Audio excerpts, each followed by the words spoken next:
Balak ng Powerlifting Association of the Philippines former president na si Eddie Torres na damihan pa ang mga kompetisyon na isinasagawa ng NSA sa labas ng NCR. Yan ang ulat ni teammate Paulo Salamati.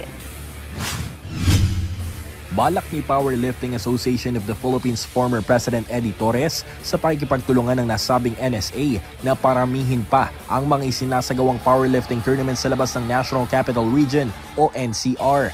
Ito'y bukod pa sa mga nagaganap na Luzon, Visayas at Mindanao legs ng regional tournaments ng PAP na kung saan isang beses lamang kada taon ginaganap. Kaya naman ayon kay Torres, oras na para pagtuunan umano ng pansin ang pagbibigay ng mas maraming oportunidad para sa mga powerlifters na nasa probinsya.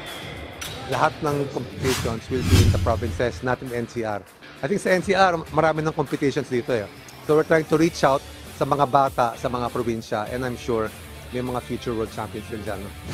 Ibinahagi rin ni Torres ang iba pang dahilan sa likod ng kanilang pagnanais na maglunsad ng mas maraming powerlifting events sa labas ng NCR.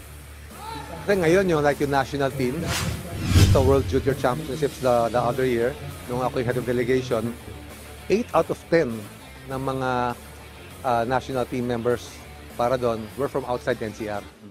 So nakita natin the opportunity outside, it's so big, yet napaka-konti ng competition sa labas. So we're trying to sort of make it better for them, give them that extra opportunity. Sa ngayon, nakatakdang daluhan ni Torres ang magaganap na 2025 SBD Philippine Nationals mula February 19 hanggang 21 sa SM North EDSA Skydome. Paulo Salamatin para sa Atletang Pilipino, para sa Bagong Pilipinas.